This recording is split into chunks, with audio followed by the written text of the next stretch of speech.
La mort et la résurrection de Jésus, c'est le cœur même du christianisme. Mais qu'en est-il de ce moment entre les deux, cette période de 3 jours? C'est une source de fascination, mais aussi de beaucoup de débats depuis des siècles.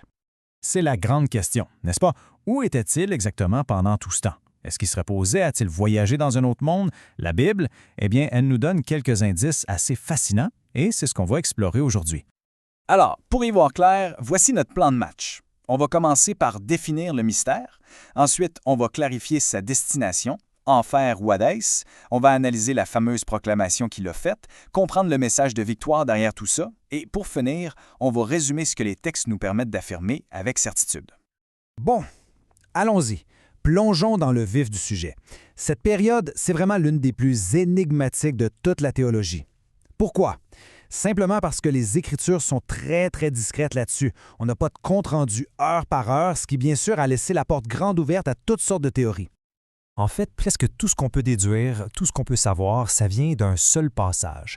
Un passage clé qu'on trouve dans la première lettre de l'apôtre Pierre. C'est ce passage qui va vraiment nous servir de guide. On en arrive à une question fondamentale, où est-il allé? L'idée qu'on entend le plus souvent, c'est qu'il est descendu aux enfers. Mais quand on regarde les textes originaux, on se rend compte que c'est un peu plus nuancé et que cette nuance est vraiment importante. Et là, on touche un point vraiment crucial, la différence entre le had et l'enfer. Dans la vie de tous les jours, on utilise ces mots un peu n'importe comment, comme s'ils voulaient dire la même chose. Mais bibliquement parlant, ce n'est pas du tout le cas.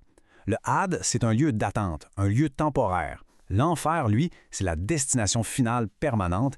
C'est une distinction essentielle pour comprendre ce qui suit. Et cette différence, elle est confirmée dans la Bible.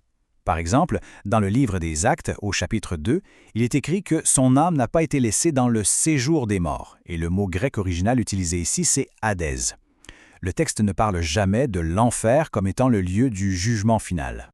OK, alors s'il est allé dans ce séjour des morts, qu'est-ce qu'il a fait au juste? C'est ici que le fameux passage de l'apôtre Pierre devient notre guide principal pour comprendre cette mission très particulière. Le voici. Le verset qui est au cœur de toute cette histoire, tiré de la première lettre de Pierre. Il est dit que Jésus est allé faire une proclamation aux esprits en prison. Pour vraiment saisir ce qui s'est passé, on doit décortiquer 3 mots importants. Proclamation, esprit et en prison. C'est la clé pour tout déverrouiller. Commençons par le premier mot, proclamation. Le terme grec utilisé ici n'est pas le mot pour évangéliser ou prêcher la bonne nouvelle. Ça veut simplement dire annoncer, déclarer un message. Un peu comme un messager royal qui vient lire un décret. Il n'est pas là pour offrir une seconde chance, il est là pour faire une annonce officielle. Bon, et à qui s'adressait cette annonce? Le mot « esprit ». Ici, dans le contexte du Nouveau Testament, ce mot fait presque toujours référence à des êtres angéliques ou démoniaques, pas à des humains. D'ailleurs, quand Pierre parle des gens qui sont morts dans le déluge, il utilise un autre mot. Alors, si ce n'était pas une offre de salut pour des humains, c'était quoi le contenu de ce message? La réponse, en fait, elle change complètement notre vision de ces 3 jours. Ce n'était pas une discussion, c'était une déclaration.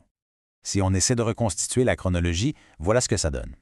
Après avoir remis son esprit au Père sur la croix, il est allé au Hadès.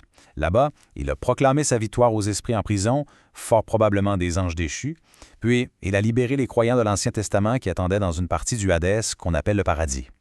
Et c'est ça le cœur du message. Ce n'était pas une négociation ni une offre de dernière minute. C'était l'annonce officielle, finale, irrévocable que son sacrifice sur la croix venait de sceller la défaite de Satan et de ses forces. C'était un cri de triomphe lancé au cœur même du territoire de l'ennemi. Bon, pour résumer tout ça, qu'est-ce qu'on peut vraiment retenir avec certitude? Parce que même s'il reste des ondes d'ombre, les points les plus importants, eux, sont en fait très clairs.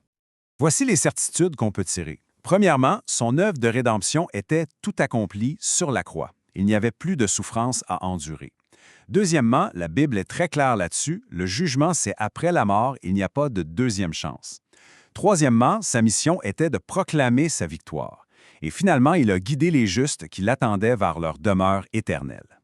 Tout ça nous ramène donc à la question de départ. Est-ce que c'était un acte de rédemption supplémentaire ou la déclaration d'une victoire cosmique? D'après les textes, la réponse semble assez claire. Ces 3 jours n'étaient pas juste une pause, mais bien l'acte final et décisif d'une guerre spirituelle. Ce n'était pas une nouvelle offre de salut, mais bien l'annonce retentissante que la victoire était déjà remportée.